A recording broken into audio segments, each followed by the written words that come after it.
Alindalo ny sabotsy fa 13 ny volana Desambra taona 2024 manolotra ny arava toko lasy toko vavy ary nisy ny fandaharana zo iteny manokana moa zany amin'ity androany ity malona ny toejava misy ny toetra raha zay tsara ihany hitondrana faneho-kevitra izay misy eto amin'ny firenena ka manasa antsika rehetra naraka ny fandaharana hatramin'ny farany ao anatin'ny ora ray latsaka kely eo no iarahantsika ato anatin'ity fandaharana ity. Ny vahintsika dia vahiny ataontsika hoe tany amin'ireny etsika fotsy reny no niakatra teto amin'ny fandaharana zo iteny farany izy Andriamatoa Nirina Rakotoarjona. Izy amin'izao fotoana izao moa izy efa manana antoko ao anatin'izay antokony izay dia eo ianao iresaka an'izay antoko sy ny fananganana azy izay. Miarabanao tompoko misaotra betsaka naika nasaina mba hiresatresaka ny raharaham-pirenena isika.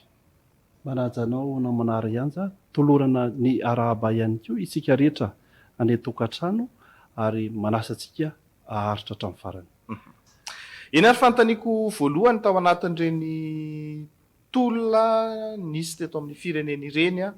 raha atao hoe ny tolona tao anatin'ny fitondrana Andry Rajoelina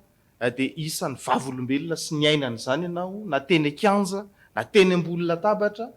tao anatin'izay rehetra izay. Ny fanontaniako amin'ity androany ity dia amin'izao fotoana izao aloha zany Nirina Rakotoarjona zany manana antoko politika. Inona no azo ambara aloha mahakasika ilay antokonao rehefa avy eo tsika antany ny toetra raha hafa. Ny safidy Madagasikara dia tsy ataoko hoe voateraka omaly fa efa tany amin'ny taona 5,790 zany nisy ny atoko io ary efa nanolotra kandida ho filoham-pirenena ary ny Général Désiré Rakotoarjona no kandida natolotry ny atoko tamin'izany. Taty aoriana zany rehefa nandalo kely tao amin'ny atoko ARB ny tena dia mbola mamerina ny fisaorana ny Robelona Andry zany tamin'ny fampianarana maro, tamin'ny anatranatra maro, tamin'ny azo lazaina angamba hoe fanosehana teo amin'ny sehatra politika zany teto amin'ny firenena satria izy mihitsy ny ray aman-dreny be. Raisina tsotsotra angamba ny ohatra kely dia ohatrany hoe mpilalao baolina teny amin'ny terrain vovoka zany ny tena tany aloha ary ny ray aman-dreny Robelona Andry no niantoka ny lisansa ary nanolotra ny tena niakatra amin'ny sehatra avoavo kokoa zany ka lasa isan'ireo mpilalao zany eto anivon'ny firenena ao anatin'ny sehatra politika. Nirina Rakotoarjona fanambarako teo fa raha resaka hoe tolom-bahoaka dia teo ianao hita teny an-kianja, hita tamin'ny toerana maro samihafa izay nisy ny resaka ataontsika hoe tolona tao anatin'izay fitondrana teo aloha izay. Androany sika miresaka Andriamatoa Nirina Rakotoarjona, ahoana ny fahitanao zany amin'izao fotoana izao ny zava-bita ny vahoaka malagasy hatreto aloha tao anatin'ny tolona izay natrehana. Marina tokoa namanary ny anja fa ny resaka farany teto ny tenako dia tamin'ireny hetsika fotsy ireny, izany hoe tsy mbola niala teo amin'ny toerany zany ny filoha teo aloha Andry Nirina Rajoelina. Ireny hetsika fotsy ireny dia efa mampiseho sahady ny fitiavan-tanindraza malagasy, ny firaisana ina fa angamba eo amin'ilay famaranana no nisy tsy ampy kely. Izany hoe ny tiako lazaina raha nisy kapisaty zany niaraka tamin'ny hetsika fotsy dia mino sy manantena fa ny afara ihany tamin'izao vokatra izay hitantsika amin'izao fotoana izao. Dingana ray ihany no vita ny fanalana zany any Inga Rajoelina. Manaraka azy io zany dia misy foana le resaka hoe Inga Rajoelina sy ny forongony. Le forongony zany mazava ho azy 19 taonany namana ary ny anja no nitondrany Inga Rajoelina sy ny forongony teo hoe tsy ho vitandray andro ny fanadiovana ny firenena fa kosa efa hita zany, hita fa misy ny tanjona zay tratra fa mahatoky ny mpitarika kehitriny zany isika hitondra n'izay fanavozan'izay. Ary izahay atao amin'ny safidy Madagasikara dia mazava ho azy tao anatin'ny fanoherana teo aloha ankehitriny kosa dia manohana ny fitondrana ankehitriny saingy manohana misy fepetra. Le fepetra tiana apetraka zany namana ary ny anja dia rehefa misy ny fihetsika na zavatra atao miala amin'ny fifanekena teny kianja dia tsy maintsy hijoro zany izahay ao amin'ny safidy Madagasikara aneo ary amerina hiezaka amerina ny fitondrana amin'izay ny fanarahana tamin'ny vahoaka dia ilay refondation zany. Ao anatin'izay refondation zay ny zay mantsy tiako apetraka ihany hoe inona marina moa zany ireo zavatra tena ny fanekena marina angamba moa zany efa nisy fanekena hoe tamin'ny vahoaka tao anatin'le tolona hoe raha ivona amin'ireo tsy mazava tsara le izy aloha amin'izao fotoana zao raha ho anareo zany zao zay manohana n'izao fitondrana zao inona zany le zavatra ho arovanareo manoloana ny fitondram-panjakana. Le hita teny kianja zany anisan'izany zany ny zofototra fitakina ny zofototra zany voalohany indrindra naroso tamin'ireny dia ny fahazahoana rano madio fisotro ho an'ny tsirairay eo ihany koa ny herinaratra izay mampikaikaiky eto amin'ny firenena zay zany no naroso tery aloha kanefa ao aoriany zay na ao ambadika zay dia misy le hoe firenena tsara tatana firenena tandalana ary mandala ny demokrasia zany hoe ao anatin'izany zany le fahalalahana fahazahoana maneho hevitra firenena tsara tatana izany zany dia tsy fandanidanimpona ny volam-bahoaka satria zavatra niseho tamin'ny fitondrana teo aloha dia hitatsika fa indraindray tsy mandalo akory amin'ny anteny meram-pirenena fa manapanapaka ny fotsiny zany le filoha-pirenena dia asiantsika jedo etsy asiantsika teleferika etsy zavatra ohatr'ireny zany no anisan'ny lokaloka sy ny fifanekena teny kianja ka raha vao mitady ivona amin'izay zany dia tsy maintsy mijoro zay ary manao ilay atao hoe balizy amin'ny fitondram-panjakana ankehitriny. Ny zavatra nitolomana teto amin'ny firenena Andriamatoa Nirina Rakotoarjona dia ny hoe anala ny filoha teo aloha sy ny firongony ao anatin'izay firongony zay entre guillemets zany hoe anaty fonteny hoe ahoana marina moa zany ny tena fandehan'izy ity satria zao tsika zao anatin'le hoe miditra tsikelikely ao anatin'le fikoanandoam-pirenena reny hitatsika fa fanosokafana tamin'ny fanompoam-pivavahana ireny fa ny fanontaniana sy ny ady hevitra lehibe ny fanasana ny filoha teo aloha Anny Rajoelina za dia efa niteraka ataontsika hoe resa be tany anatina tambazotra teny amin'ny fiarahamonina teny hoe fa maninona ny fanontaniako dia tsotra ho ailika tanteraka ve ny mpiaradia tamin'ny filoha teo aloha ao anatin'ity fikoanandoam-pirenena ity sa ampandraisina anjara amin'ny fomba tahaka ny ahoana malagasy ihany koa izy ireo mety manana ny zavatra tiano hatsaraina eto amin'ny firenena. Ny ohatra nomen'ny ray aman-dreny mpitandrina izay nitondra ny tenin'Andriamanitra tamin'iny fanokafana ny fikoanandoam-pirenena iny dia ny hoe sy ny hoditra vaovao no aoka asiana divay vaovao. Mahazava be ny fahazahoana ian'izany dia ny hoe raha mizotra amin'ny fanovana isika aoka tsy le ekipa na ireo olona izay efa naloto indrindraindrindra teo aloha no andrafitra indray ny fitondram-panjakana amin'izao fotoana izao kanefa zay ilay hoe fikoanandoam-pirenena ny vahoaka malagasy ihany no masy mandidy amin'ny fametrahana ny zavatra heveriny fahasoa any Madagasikara.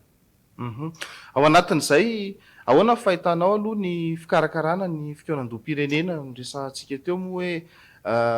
tao anatiny ary atao ohatra nisy hoe tsy nahazo invitation na taratasy fanasana somary mbola somary korotandrotana kely ary na ny filoha na ny minisy mpanjakana misahana ny fanavaozana eo anivon'ny firenena aza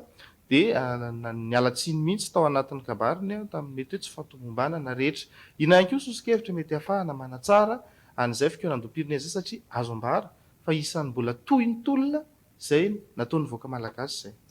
Voalohany aloha raha ny endrika ivelany ny fikoanandoam-pirenena zay notanterahana teny Ivato dia hitatsika fa nisy ny hevitra zay nandeny amin'ny hoe ahembotra ilay fikoanandoam-pirenena. Nandeha tao anatin'ny ray andro angamba izay feo na tsao ny amin'ny hoe ho ahevitra le fikoanam-doam-pirenena izany dia midika fa mety misy ny tsy fahavononana ary ny minisy mpanjakana mikasika ny mitarika ny refondation fanavaozana ara dia ny teniny hoe na maika tahaka n'inona ary totokena ozy tsy fanasa zany hoe misy hery anankiroa zany teanao ambiletra andefa ilay feonandoam-pirenena ary le hery anankiray kosa te aka fotoana ametraka fikarakarana ao anaty lamina tsara zay vo iroso amin'izany fikeonandoam-pirenena izany. Ny zavatra tsy azo adino nefa dia filoham-pirenena dia tsy tonga teny ary toy izany ihany koa ny prime ministre. Somary mampapetra fanontaniana ihany zany satria zava-dehibe loatra ho an'ny firenena ny zavatra nokasaina izay ho tanterahina kanefa andrim-panjakana lehibe na andrim-panjakana lehibe anankiroa voalohany sy faharoa eto amin'ny firenena no tsy tao an-toerana dia somary mametra-panontaniana ihany zany hoe inona marina zany ny tena tiana tongavana tamin'ny fikarakarana an'ireny hetsika ireny. Raha mandeha lalilalina kokoa isika dia ny teniny minisy mpanjakana mikasika ny refondation dia miverina matetika ny amin'ny hoe raha-mpanjakana ity fa tsy raha-ampiangonana. Io ngamba dia afaka mandray conclusion kely tsika hoe eo amin'le fifandrohitana ireo zany dia mety hitranga eo amin'ny minisy mpanjakana sy ny zareo amin'ny FFKM. Ohatrohatr'izay zany no azo andikana n'le zavatra nyseho kanefa ny vahoaka malagasy zany dia efa dodina efa revo ary efa vonona aneo ny heviny tsiraray avy zany tamin'izany fikeonandoam-pirenena zany. Azo tsy pihana ihany koa fa tsy tena feno araky ny eritreretana azy ny efitrano malalaky ny CCI. Inona no mety olana mety mifandraika mandray ale teny namana riantsaka zany eo amin'le resaka fikarakarana angamba satria ny safidy Madagasikara zao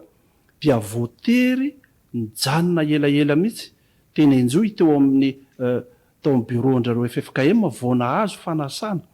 ary na metatitra tamin'izany zany namanao amin'ny safidy Madagasikara fa saika tsy nahazo fanasana akory zahay ary mampalelo zany dia etsikilany zany nisy fanasana marobe ho an'ny masovo efa vonona zany kanefa isika malagasy indray zany no saika tsy homena nefa dia raha malagasy io tokony homena zany aloha ny malagasy ny atoko malagasy fikambana malagasy alohan'ny hanomezana ho andry zareo vahiny ary tsy vitan'izany fa naterina tsirairay tany amin'ny brao tany amin'ny toeran'ny masovo ny invitation zany ho an'ireny masovo ireny. Tahak'izay zany le endrika le sarisarina tranga hita tamin'ny fikeonandoam-pirenena nokasaina atao iny izahay atao amin'ny safidy Madagasikara zany dia mametraka ny hoe ny malagasy aloha. Rirena Kotoarjaona ny adevitra mandeha amin'izao fotoana izao ny anivon'ny tambazotra eny ihany koa na ny eo amin'ny adevitra eo amin'ny sehatra politika moa dia hoe inona moa no mahamaika amin'ity fikeonandoam-pirenena izay ambara moa fa hoe mbola manjavozavo ihany ny tena lalakale ao anatin'le izy ho tonga amina teteza mita tahaka ny ahoana eo amin'izay zany mipetraka le na ny firaisamonim-pirenena nitondra pancarte teo amin'ny CCI vato teo ivelany teo nametraka hoe aleo aloha faritana tsara hoe teteza mita tahaka ny ahoana no atao misy feuille de route zany na karazana hoe soro-dalana melomba fantatra dia zay vao midinika. Ahoana ny fahitanao an'izay? Rariny sy hitsiny raha ny fahitako an'izany amin'ny fizotrany raharaha satria teteza mita efa nahita antsika teto Madagasikara ny atao hoe teteza mitatra zany hoe mba hielana izay dia mijoro mandrakariva ho arofanina zany amin'ny fizotrany raharaha eto amin'ny firenena mba tsy hisiny reny hoe teteza mitatra mba hisiny ny fahafahana zany mamolavola le fikeonandoam-pirenena dia tokony hapetraka zany aiza ny lalana ho alea iza marina ny tompona andraikitra homena an'le fahefana afaka anatanteraka an'izany. ary tsara ihany koa no milaza hoe mety misy zavatra tsy mahazava angamba ao amin'le andraikitra matoa misy tady fanitsaka andraikitra ny mpikarakara zany ny ray aman-dreny ara-panavy mijanona ho autorité morale fotsiny sa tena mitsofoka mihitsy ao anatin'le fikarakarana zany amin'ny ohatra fanendrena ohatra nyreny teknicien tahaka ny ramatoa mialatsiny manao ny anarana atalabetrice na inga ty-andrazana arivelo ohatra reny zany de hoe tokony hazava zany ny andraikitra hoe iza no manao an'izao iza no manao an'izao raha tsy izay no totosa dia isy le fifanitsahana andraikitra ary isy foana zany ny korotana zavatra ilayntsika manakavy nefa dia ny filaminana mandrakariva ahafahantsika makany amin'ny tanjona ny adevitra ihany koa anatin'io resaka fikaonandoam-pirenena io andriamatoa ny Irina Rakotoarajona dia ny hoe ngatsy efa fantatra ny olan'ny firenena hatramin'izay no enim-bolana be izao no natanterahana an'ilay fikaonandoam-pirenena faharoa manarak'izay ihany koa dia ny hoe ohatrany efa hita ty ambolohan'ny sahady fa efa misy tady ametraka kajikajy politika dia ny melona tsindry amin'le mpitondra sy ny mpikarakara ny eny hatramin'ny amin'ny FFKM ao anatin'le fikaonandoam-pirenena hoe tahaka ny teanao an'le taloha hoe zavatra efa vonona dia endrikendrika ivelany fotsiny le ho atao mba tsisy ny aya dia ilaina mandrakariva ny mangarahara ary izany dia miainga hatramin'ny famatsim-bola nyity fikaonandoha ity zany eo zany tsy tena fantatra mazava hoe avaiza marina ny vola izay hoentina manatanteraka le fikaonandoha any zany ny tiako isariana saitsika hoe tsy misy efa-tsy mangarahara ihany satria raha teo aloha zany matoa ianao miresaka an'izany dia efa nisy tranga ohatran'izany ane na resaka code électoral tamin'ny fifidianana filoham-pirenena reny ohatra na roso tao amin'ny FFKM avokoa ny etaeta rehetra ny hevitra rehetra mikasika zany fifidianana zany tatio ariana ry zareo avy amin'ny akolafy rajoelona dia tsy mipotra intsony tao anatin'izany atelier zany tany amin'ny FFKM kanefa dia tsy nisy mivoaka na anankiray ary ny etaetany vahoaka tahaka an'izany ohatra ny hoe famerana ny vola ampiasaina tahaka an'izany ohatra ny hoe tsy fampiasana artista intsony mandritry ny fampielezakevitra kanefa hitatsika tamin'ny fifidianana filoham-pirenena farany teo tsy nasaka nininona kory zany ny atrikasa sy ireo asa marobe izay natao mialohan'ny fifidianana ny rahana tamin'ny FFKM ka eo zany dia marina misy ohatrany noforatsy efa niainantsika taloha le zavatra tady iseho amin'izao fotoana izao ka rehefa ho alamina ary irosy mifanomanana amin'ny resaka fikaonandoam-pirenena tena izy zany tsika dia tokony jerena avokoa aloha ireo lesoka hita hatramin'izay ary mila soroana zany ireny zavatra ireny mba tsy hiteraka krizy matetika ho an'ny firenentsika ao anatin'izay ihany koa ny eto Madagasikara moa amin'ny izao fotoana izao zany ohatrany hoe mbola tsy de tena mazava hoe aiza marina moa ny tena hoe vola ampiasaina eto amintsika eto zany amin'izao fotoana izao ina marina tena loharanom-bola efa mitohy ve ny loharanom-bola avy any ivelany zay fanteren'ny fitondram-panjakana moa reny ihany ny fivelomantsika aloha hatramin'izao aloha zany ny zava-misy dia ny hoe fantatra fa ohatrany hoe nandeha tany a Dubai tany tsy hoe ohatrany moa fa tena loharanom-baovao maro-potitra no laza fa hoe nakany a Dubai nitady niona tamina olona ambony tany a Dubai tany ny filohan'ny fanavaozana mandeha koa ny resaka hoe to nasaina tany a Frantsa sy ny sisa zay ny tsy nateto toerana anazy mandeha fikaonandoam-pirenena ahoana ny fahitanao hoe manoloana n'le fahasahiranana atrehan'le mpitondra vaovao anatin'ny fanavaozana inona no tokony ataon'izy ireo mba ahafahan'ny tanjona tonga tsara anatin'le fanavaozana so mantso hoe variana amin'le famahana olana sy ny fitadiavana vola etsy sy eroa dia le fanavaozana mihitsy le tokony atao indray no adino miainga am'le fitakiana teny an-dalambe ihany tsika angamba teny hoe mila aloha jerena akaiky ny resaka rano sy ny resaka jiro zay zany ny voalohany aloha raha ny eritreritro a satria zay ny tena niteraka ilay krizy teto amin'ny firenena manarak'izay a fantatsika tsara ne na nahoana ny fitantanana teto amin'ny firenena nandritry ny mpitondra teo aloha ary samina eno itsika fa ny videnin'ny mpitondra teo alohany ny vola na vola malagasy na vola vahiny tao amin'ny banque centrale zany hoe ny fahasairanana aloha zany de mino ary mahatoky fa be de be no miantefa amin'ity fitondram-panjakany ity fa le priorité zany aloha mba hahafahan'ny vahoaka miaina dia alefako ny sosikevitra va ty amin'ny safidy Madagasikara dia ity resaka jiro rano dia manarak'izany angamba ny resaka karaman'ny fonctionnaire reo zavatra tena tsy azo atao mihitsy ambany zavatra satria mety isy fipoahana ara-tsosialy indray mety anahirana eto firenena reo zany aloha na manary ny anja no tiako aroso voalohany manaraka azay misy resaka nalefanao eo mombany hoe tany Dubai tany a Frantsa ny filoha kehitriny tsy manana fanamarinana mikasika an'izany vaovao zany ka tsy te hiditra lalina loatra amin'izay vaovao zay mba tsy itenenako zany zavatra tsy voafehy zay ny avata ao anatin'izay koa isan'ny nedivantsika foana ny resaka fiandrianan'ny pirenena anatin'ny fikonan-doha politika zao zay nanomboka omalimoa izay fikonan-doha politika izay a de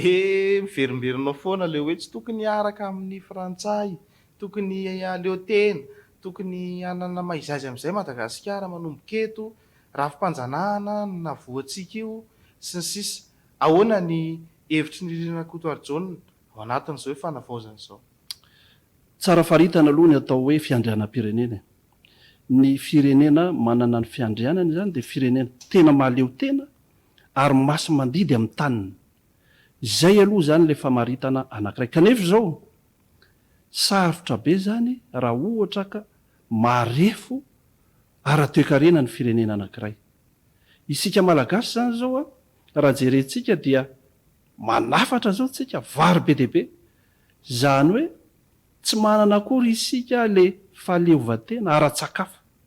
io le mampatsiaro any voalazan'ny amiraly DDR tsiraka ny amin'ny hoe firenena tanjaka amin'ny taona 2000 dia firenena mahavelona ny mponinaao aminy ary afaka manondrana ny ambom-bava any velany ile fahavitatena ara-tsakafo iny ane zany dia efa anisan'ny andrenkina ny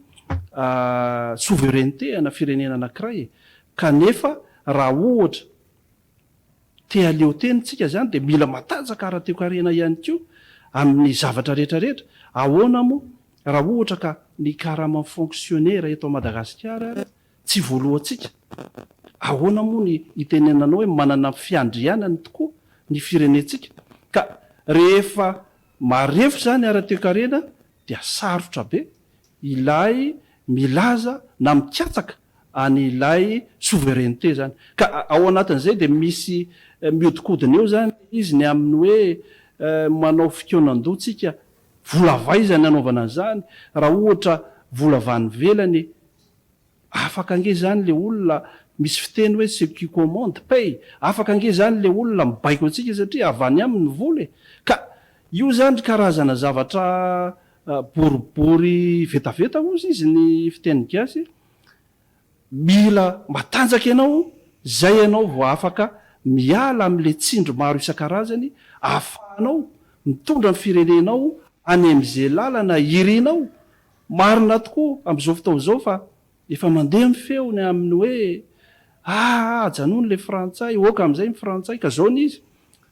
mila mitambatra na mivondrona ireo atoko te andeha zany am'izay lalan'izay hoe ny atoko ohatran'izao dia isafidy ny itodika bebe kokoa na itodika am'izay any amin'ny ohatra ry zareo tatsinanana ohatra ary azo atao tsara ne namana ary ny anja ny mikarakara référendum ka anapahan'ny malagasy voaka malagasy any manapaka an'io rehefa manapaka amin'ny voaka malagasy hoe ampy zay ny fiarahantsika am'zareo frantsay dia efa faneketsika malagasy io ka zao nininona vokany eo zany a dia efa tapakitsika malagasy io tsy misy afaka menomenina ary samy faly koa raha ohatra misy vokatra tsara hita amin'izay lalana vaovao zay. Ny safidiny Madagasikara ve ao anatin'ny fanavaozana zay ataontsika mirona kokoa ve nareo any anatin'le hoe fifidianana constitution samihafa zany hoe vote-na constitution zany rehefa tonga vita ny fikaonandoam-pirenena sa le hoe référendum? Raha ny anay eo amin'ny safidy Madagasikara aloha de référendum no ohatrany tianay zany a, zany hoe amena safidy mihitsy aloha le vahoaka malagasy hoe zao le lalana hitondrana ny firenena, de am'izay efa nytenako anao teo tompoka andraikitra le vahoaka am'izay lalana ny safidiana ary tsy misy zany fitapitaka koa. Eo ge le ohatra hoe ny safidy ny vahoaka hafa, ny lalana raisin'ny mpitondra hafa, de lasa any amin'ny resaka fitaka zany le izy. Zay zavatra zay zany any anatin'ny refondation koa zany hoe tena manana ny safidy marina ny vahoaka malagasy ahafahana mitondra ny firenena any amin'izay lalana nofidiny. Tahak'izay zany ny endrika tiana eo apetraka eo amin'ny firenena hoe tsika malagasy manko manana an'le hoe lanieram-bahoaka. Zay any zavatra zany a nitondran'ny razambe antsika ny firenena teo aloha de nalamina zavatra be dehibe satria ny zavatra rehetra de nentina teo amin'ny vahoaka ary saika no tapahany maro anisy avokoa de tsy misy ny fimenomenonana fa tsy hoe olombitsy na ny mpitondra ihany manapaka amin'ny anaran'ny vahoaka. Eo zany ohatra hoe maka ohatra tsika ny reny resaka ohatra hoe fitsandrahana reny ohatra arenakibon'ny tany, ray isan-jato no anjaran'ny malagasy ohatra amin'ireny fitsandrahana any amin'ny QMM sy ny isan-karazany reny dia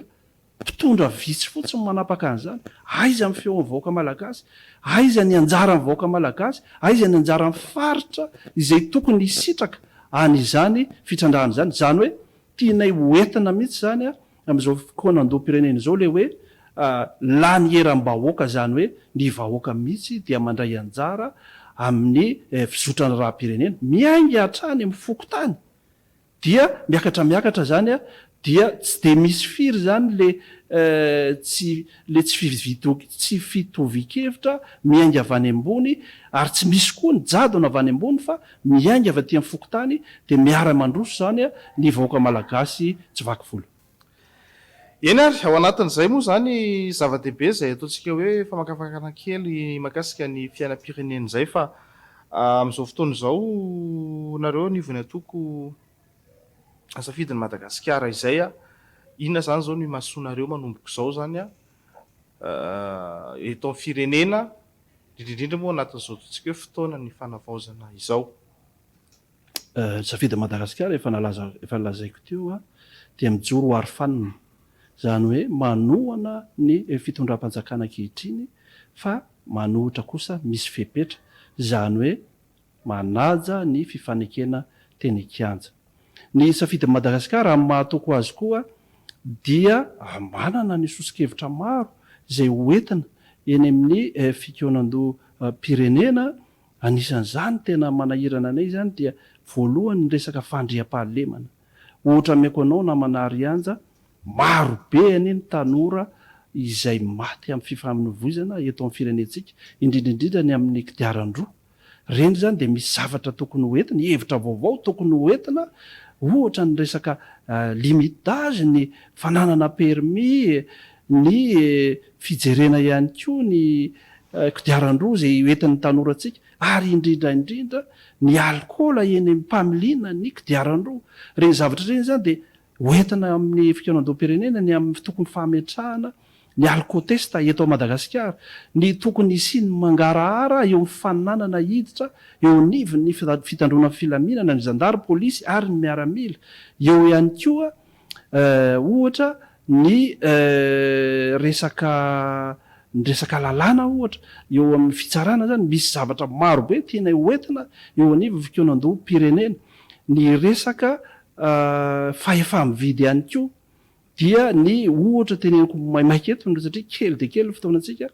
mba tsy ho isy zany monopole am'ireny laboratoire ividianantsika malagasy fanafody any ivelany ireny. Marobe ny mpamokatra fanafody erak'izao tontolo zao kanefa ohatra ny mikendry le laboratoire lafo vidy zay tsy takatry ny malagasy ny firenetsika. Ary amin'ny mahatoko azy akoatran'ireo sosikevitra marobe hoentiny any amin'ny fikoronam-pirenena de miomana ihany koa ny ataoko safidy Madagasikara amin'ireo fifidianana ho avy eto amin'ny firenena, amin'ny fifidianana ny candidat redynamisation, ireo zavatra marobe mifandraika ny loi électorale ahoana ny tena tokony atao zany amin'ny amin'ireo fifidianana ho avy eto amin'ny firenena ireo, zany zavatra marobe zany no mila hoentiny eo amin'ny fikoronam-pirenena de afaka miroso isika mianakavy ao anatin'ilay hoe fidianana madio mangarahara andraisan'ny rehetra anjara. Ianaro mamaraparana ny fandaharantsika raha misy ny afatra tianao omena ny tanora zay tena nitolona teto amin'ny firenena de fotoana zao eo ihany koa moa ny vahoaka malagasy zay atao hoe miandry am-pitoniana ny fivoaran'ny politika fa ny indrindrindrindra ny afatra ho an'ny mpitondra zay manana fahefana rehetra eto amin'ny firenena. Ho an'ny tanora malagasy aloha zany dia mamerina mandrakariva ny fisaorana tamin'ny fijoroena ataon'ny olona ray nanala ny jadona teto amin'ny firenena mafy reny adina trehany reny ary tiako ny manambara eto hoe nisy ny vahoaka ireo tanora ireo indrindrindrindra ary nisy ihany koa ny miaramila zay nanampy taty aoriana. Tsy nisy tolona vita teto raha tsy ny fiaraha-miasa ny vahoaka sy miaramila, zany hoe raha le vahoaka fotsiny teo tsy vita le tolona, raha le miaramila fotsiny ihany koa ny teo tsy vita ny tolona. Noho izany dia mila mifampieno ireo hery anankiroa ireo eto amin'ny firenena. Ny mpitondra amin'izao fotoana izao zany tokony tsy hanadinodino ireo tanora vinahitana sangadina ananana tamin'ireny tolona ireny satria mazava be zavatra niseho tamin'ireny ireo hery anankiroa ireo nitambatra no nahazahoana fandresena. Zay zany dia tokony tsy azo adino ary enona mandrakariva ny feon'ireo tanora sy ny vahoaka malagasy tamin'ireny tolona izay notanterahantsika farany teo reny. Ho an'ny mpitondra kosa tato anatin'ny nahatsarovako saina dia tsy mbola naheno kabary tsara ohatra ny nataon'ny kolonela teo amin'ny kianjan'ny 13 mai ny aminy hoe le teny indrindraindrindra hoe tsy misy afaka atohitra atsika raha Jesosy no melo alana atsika. Zavatra tsara be ane zany hoe tena misy finoana be ao amin'ny kolonela ary taoriana kely anefa